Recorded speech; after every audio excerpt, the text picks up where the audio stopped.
Okay, day 2, so we're gonna get nerdy. I really love talking about nutritional therapy, and I think it's so, it's kind of a weird topic because a lot of people are like, I signed up for some workouts and a meal plan. I don't really want you to get into this nerdy stuff. But the coolest part about nutritional therapy is that when you get your body in balance from the inside out, so at the cellular level, you're supporting your body, everything works better. So these people that come to me that can't lose weight, or they have hormone issues or thyroid issues, when you look at the basis of what the cell needs and give that to the cell, then the functions, the thyroid issues, the hormone issues, the weight loss happens the way it's supposed to. And so it's really, really awesome. And I used to be just a trainer and just a CrossFitter, and I loved it, but there were so many times I'd have a client come to me with something off, and no matter what meal plan I did, no matter what workout program I gave them, there was always something different. There was something that I just couldn't put my finger on it, and that's why I became a nutritional therapist.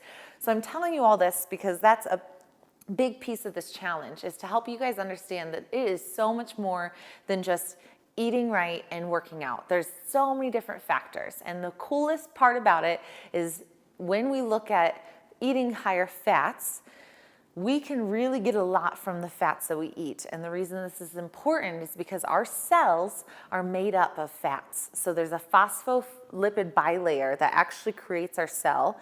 And then when you look at hormones, steroid hormones and sex hormones, they're made from fats. And so when you're looking at stress, or when you're looking at hormone health, which all tie into weight loss, if we have been low fat or non-fat for a long time, we're depleting that, and we're gonna actually feel worse long term. Even though we might get some results losing weight, it will come back on, and it will come back on and be harder to get off.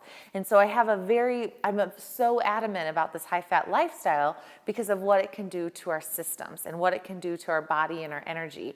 And then it's also amazing what it can do for our brain. So your brain, we're the only mammal that can actually use ketones as a brain source for fuel. So everyone says your brain needs glucose, your brain needs glucose. Your brain actually can use ketones. And so a lot of people that switch to this higher fat diet, one of the first things that they say, outside of the couple days that kind of suck because you're adjusting, is that I think so clear. And it's amazing when you have this clarity, this brain fog disappears, and it's just like you're on fire. And I can't wait for you guys to experience that. So be patient with these sugar withdrawals because it will happen.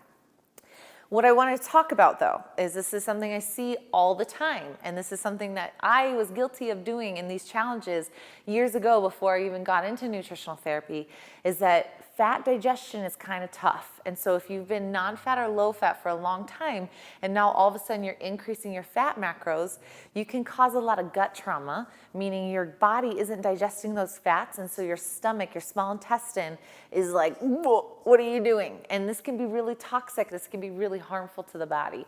So my biggest thing for you guys when you're switching to a high-fat diet is, that's why I'm kind of adamant about, if you haven't done this before, don't just go all in keto, because it's really tough for your body to do. So many clients have been non-fat, low-fat, bad fats, so canola oils, vegetable oils. That actually stops your gallbladder from producing good bile. And so when you're looking at fat digestion, if the bile production isn't there, if your liver isn't doing well, if that detoxification process isn't happening, then you're gonna have a lot of bloating and a lot of running to the bathroom and a lot of gut issues. And the coolest thing about gut issues is that it ties into your brain. And so my goal is for you to know, are you digesting fats? And so one thing, when you're starting to add them in, if you have a lot of gut upset and bloating and cramping and weirdness, slow down the way basically slow down the quickness of changing your macros. Ease into adding more fats. Every single meal, maybe a tablespoon here, a tablespoon there. So you might be a little bit more good carbs, of course, because that's challenge-proof carbs, but at the same time, just slowly adjusting it. So that's kind of my first piece of advice. My second piece of advice, if you don't have a gallbladder, I am a huge believer in gallbladder support. So beta plus is something that, I never want people on supplements forever. That's usually like balance the body with certain supplements. But if you don't have a gallbladder, beta plus can be really, really helpful as you're eating good fats, because you don't have something to help with that process. If you do have a gallbladder, but it's not doing very well, and this is very common. Fat digestion isn't there. Your poop is really weird. Maybe even some pain here, headache above your eyes, pain between your shoulder blades, motion sickness, nausea.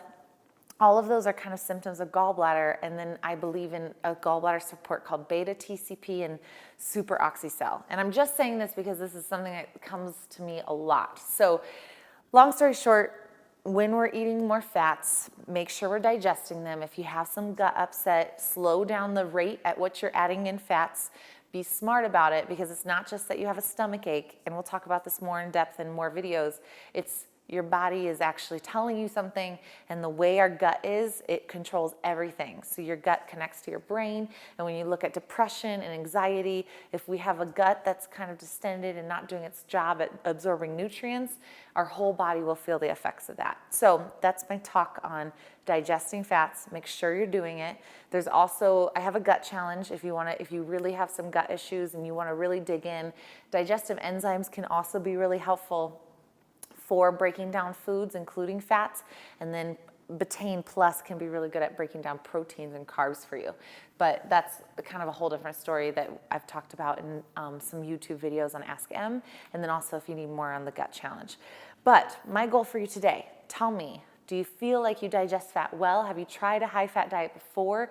When I talk about fats, again, I'm talking about good fats. So avocado oils, coconut oils, epic, I kind of have some oils all over. So like those are cups. We just moved my cups. But saturated fats are the most stable. And then you can get into olive oils, which are really good at cold temperatures or quick sauteing. And then you can get into the ones that we're trying to stay away from, which are the canola oils and vegetable oils and polyunsaturated fats, especially if they're heated. So good fats, what do you think of them? Are they easy for you to digest? Do you have to, have you done this before? Is this your first time? What do you think? I want to hear your thoughts in the comments below, and let me know what you think. See you tomorrow.